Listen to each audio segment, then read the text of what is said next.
صلوا على محمد وآل محمد.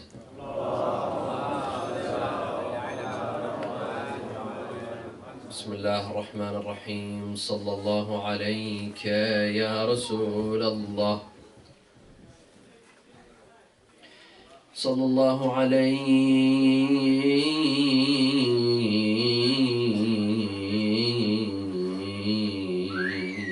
يا سيدي ويا مولاي يا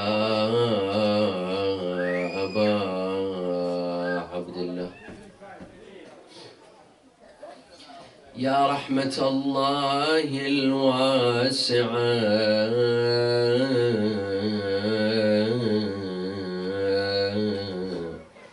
ويا باب نجاة الأمة ويا عبرة كل مؤمن ومؤمنة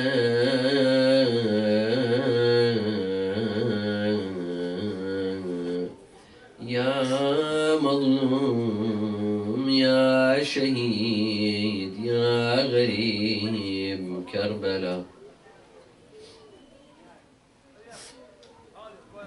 يا ليتنا كنا معكم سادتي فنفوز فوزا عظيما. أفاطم لو خلت الحسين مجدلا وقد مات عطشانا بشط فراتي، إذا للطمت الخد فاطم عنده وأجريت دمع العين في وجناتي. When Abbas saw the death toll rising on the day of Ashura, he stood up and ordered his brothers Abdullah, Uthman and Ja'far to enter the battlefield and fight one by one. His brothers fought and were killed. It was now time for Abu al-Fadl al-Abbas himself to enter the battlefield. He came to his brother Imam Hussein seeking permission to go fight. Imam Hussein did not want to lose Abbas. Tears filled the eyes of Imam Hussein. "Oh brother, you are the bearer of my flag. If you die, my entire army will collapse, and my enemies will rejoice." Abbas replied, "I am tired of these hypocrites. I cannot stand the sounds of the children crying out of thirst. Their sounds of al-atash, al-atash is killing me. I want to seek my revenge." When Imam Hussein saw Abbas adamant about fighting, he said, "My brother, go and seek some water for these children." Abbas immediately mounted his horse, took the skin water container and headed towards the river, cutting through the enemy lines. He was surrounded by some 100 troops who shot at him with their arrows, but he did not fear their multitudes. The standard hoisted over his head, he started attacking them, causing them to flee in front of him, and he managed to reach the water line of river. As soon as he reached the river, he grabbed a handful of water to drink, but then he remembered the thirst of his brother Hussein. He couldn't drink while Imam Hussein and the children were thirsty. يا نفس من بعد الحسين هوني وبعده لا كنت أن تكوني. هذا الحسين شارب المنون وتشربين بارد المعين.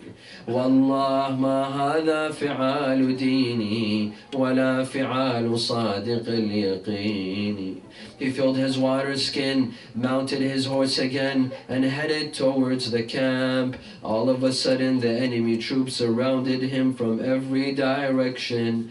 They attacked him all together. Zayd ibn al-Laqad and Al-Hakim ibn al-Tufail were hiding behind a tree, waiting for Abbas to approach. Zayd hit Abbas on his right arm, immediately cutting it off. Abbas began to recite, Wallahi in qata'tumu yamini, inni uhami abadan an dini, wa an imam sadiq al-yaqini, najl al-nabi al-tahir al-amini. He grabbed the container in his left arm until Hakim came out and hit his left arm as well. Abbas said, Ya nafsu la takhshay min al-kuffari wa abshiri bi rahmatil jabbari bibaghihim qad qata'u yisari fa aslim ya rabbi harran nari.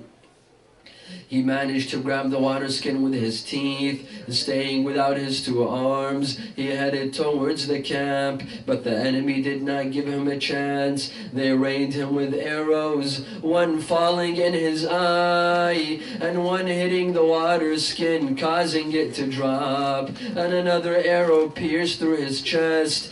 Abbas was hopeless. When the container fell, Abbas lost all hope and stopped going towards the camp. Instead, he stood in his spot. All of a sudden, one of the wicked troops hit him with a pole on his head, causing Abbas to fall on the ground, calling Imam Hussein for help. Assalamu alayka ya Aba Abdullah, ya akhi adrik akhak. My brother Aba Abdullah, may the peace of Allah be upon you. I have fallen to the ground. Imam Hussein rushed to him, causing the enemy troops to flee. When Imam Hussein approached him, he first saw the water skin, then the flag on the ground. Then he saw the two arms of Al-Abbas scattered on the battleground. Abbas was lying on the ground, an arrow embedded in his eye and an arrow in his chest. Imam Hussein couldn't control himself. He cried immensely, saying, Akhi, al-an inkasara dhahri, وقلت حيلتي وشمت بي عدوي. Abbas, you have broken my back. Abbas, my enemy has rejoiced over your death. Abbas, there is no one to support me any longer. Abbas, who will safeguard the daughters of Rasulullah after you? Imam Hussein urged Abbas to get up so that he may take him to the camp. Abbas refused. He had promised the children to get them water. He couldn't go back empty-handed. After a few moments, Imam Hussein was seen walking back to the camp alone, downhearted, sorrowful, hopeless, and weeping, wiping his tears with his shirt sleeves. Imam Hussein returned to the camp. Sukaina approached and asked him about her uncle. He told her he had been killed. Zainab overheard him and screamed, Wa akhah wa ambasa wa day'atahu ba'dak. The woman started crying, and Imam Hussein joined them. After the death of Abu al-Fadl al-Abbas, Imam Hussein was left without supporters. He looked around and saw nothing but dead bodies around him. He kept on shouting, Ala hal min nasirin yansuruna. ألا هل من ذاب يذب عن حرم رسول الله. Is there no one to help us? Is there no one to protect us? Before Imam said his last farewell, his sister Zainab brought him his infant Abdullah. Zainab told him, my brother, before you go, please ask these men for a few drops of water for this child. This child is dying out of thirst. He can no longer breathe. Imam Hussein grabbed his son and headed towards the enemy and asked them for a few drops of water. The enemy huddled around each other and decided to whether to give the water or not. All of a sudden, Harmala shot the infant with an arrow which pierced through the child's neck, killing him instantly. Imam Hussein scooped the blood that was dropping from Abdullah's neck and threw it to the sky and said, هون علي ما نزل بي أنه بعين الله اللهم لا يكون هذا أهون عليك من فصيل. Imam al-Baqir says, none of the drops came back to the ground anymore. Imam Hussein came back and handed the child over to his daughter Sukayna. Other narrations say that Imam Hussein buried the infant right away. At that time, Imam Hussein looked hopeless to live, downhearted and sorrowful. He came back to his family, bidding them farewell for one last time. Ya Zainab wa ya Kulthum wa ya Sukayna wa ya Ruqayya wa ya Rabab عليكن مني السلام الوداع الوداع فهذا آخر الاجتماع وقد قرب منكن الافتجاع. أو زينب أو كلثوم أو رقية أو سكينة أو رباب, may peace be with you, I am going away and we shall meet in paradise. Be patient after my death, for you have many tragedies awaiting you. Then Imam Hussein asked for his horse. Zainab brought him his horse, tears filling her eyes. When Imam Hussein mounted his horse and headed towards the battlefield, he heard a voice calling from behind him. He looked back to see it was his sister Zainab.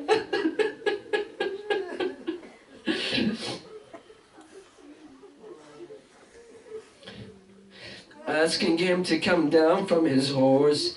She told him, there is one thing I need to do. Come down from your horse, my dear brother. She embraced him and printed a kiss on his neck and on his chest, then looked towards Medina and said, my mother Fatima, I did as you told me. Imam Hussein rode his horse one last time and charged to the enemy by reciting the epic, أنا الحسين بن علي آليت أن لا أنثني أحمي عيالات أبي أمضي على دين النبي. Thereupon Umar bin Sa'd yelled at the crowd, he is the son of the killer of the Arab, set upon him from every direction. They rained him with several hundred arrows. The soldiers cut him off from his camp. He shouted, وَيْحَكُمْ يَا شِيعَةَ آلَ أَبِي سُفْيَانَ إِنْ لَمْ يَكُنْ لَكُمْ دِينٌ وَكُنْتُمْ لَا تَخَافُونَ الْمَعَادِ فَكُونُوا أَحْرَارًا فِي دُنْيَاكُمْ إِنْ كُنْتُمْ عُرْبًا كَمَا تَزْعَمُونَ. Shimon exclaimed, what are you saying, O son of Fatima? Hussein replied, I am the one who is fighting you, and the women are not at fault. So as long as I am alive, forbid your thugs from harassing my women. Shimon acceded to his request, whereupon the enemy soldiers targeted him. A fierce fighting raged. Since he was very thirsty, he attacked the flank of the army which was sealing off the river. He managed to disperse them and make his way to the river. Once he was in the water, He let the water spill from his hands without drinking. When Umar bin Sa'd saw him approaching, he ordered his soldiers to attack him from every direction. One by one, they met the Imam, and the Imam fought them fiercely. After killing tens of them and after being severely wounded, the Imam became tired. Imam Hussein had to stop and rest. As he was resting, one of the enemies hit him with a stone on his forehead, causing blood to gush down from the Imam's face. The Imam took a piece of cloth to wipe the blood off his face. Suddenly, another enemy pointed a three-headed poisonous arrow at the Imam, penetrating the Imam's chest and heart. The Imam began to recite, Bismillah wa billah wa ala millati Rasulillah. In the name of Allah, by Allah, and on the path of the Messenger of Allah. He then raised his head to the sky and said, "O Allah, you know very well that they are killing the only grandson of the Prophet, and there is no other grandson besides me." He pulled out the arrow from his chest, causing the blood to stream. He put his hand under his chest, filling it with blood. He then threw the blood towards the sky and said, "My only comfort is that what has befallen me is in the way of Allah." He filled his hand again with blood, this time staining his hair and his beard. He said, "I wish to meet Allah and my grandfather drenched with my own blood." Imam Hussein, fatally wounded, was left lying on the ground for a considerable time. None of the soldiers had the boldness to come finish him off. The Imam's horse started roaming around him, staining his forehead with the Imam's blood. The horse kept on circling around the Imam as if telling him to get up because the enemy is approaching. Imam al-Baqir was quoted saying, the horse kept on saying, "Al-Zalima, Al-Zalima min ummatin qatalat ibn bint nabiha." What an injustice has been done to the grandson of the Prophet by his own nation. The horse then headed towards the camp of Imam Hussein. These are the last moments. The woman heard the voice of the horse, thinking that Imam Hussein had come back to them. However, they came out of their tents to see the horse without the knight, drenched in the blood of his master. They began beating their chests, shouting, "Oh Hussein, oh Hussein." Zainab immediately rushed to the scene to see what is happening of her brother. She saw the Imam lying on the ground, surrounded by the enemy. Zainab shouted, "Oh Umar ibn Sa'd, have you no mercy to see my brother in this state?" Umar ibn Sa'd, his tears streaming down his face, shouted to the soldiers, "Go down and bring him peace," meaning one of you must kill him. At the sound of this, Shimr ibn Dhil Jawshan approached the Imam. Our master, Imam al-Mahdi, salutes his grandfather.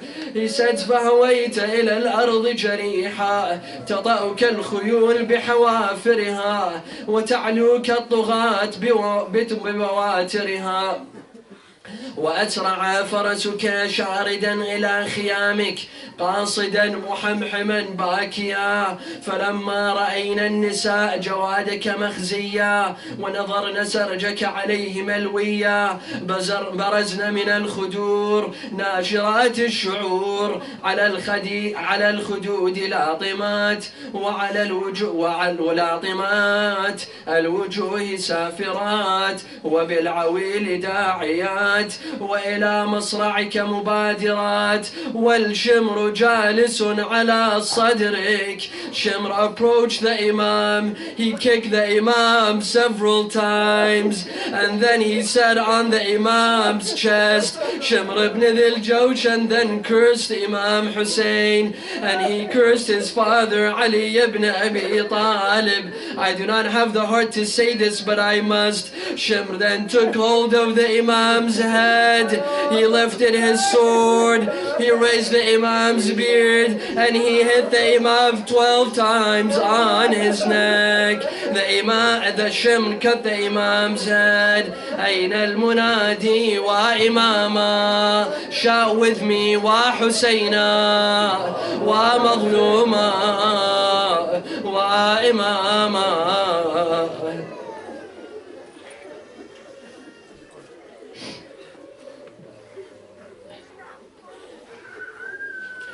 آن بریدم من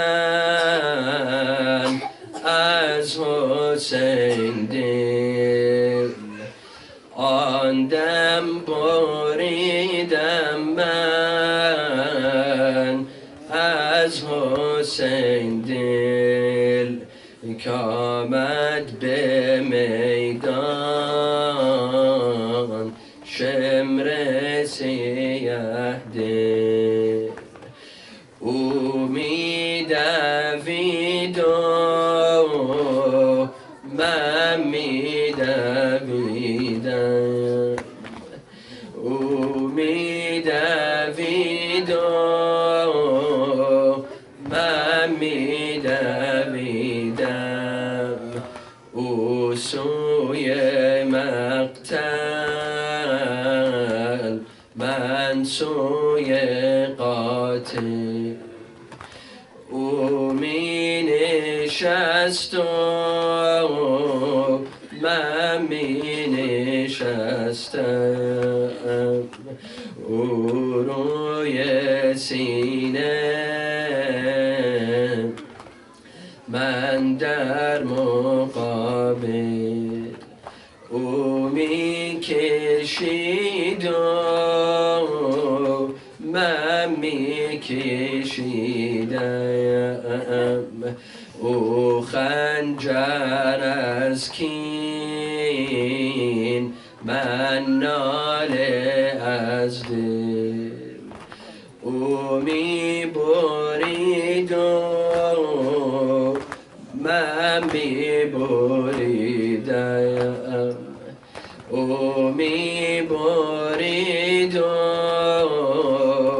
من می بریدم، او از حسین سر من از حسین دل.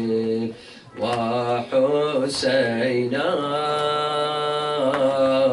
و حسینا و حسینا و حسینا. صلوا على محمد. صل على محمد.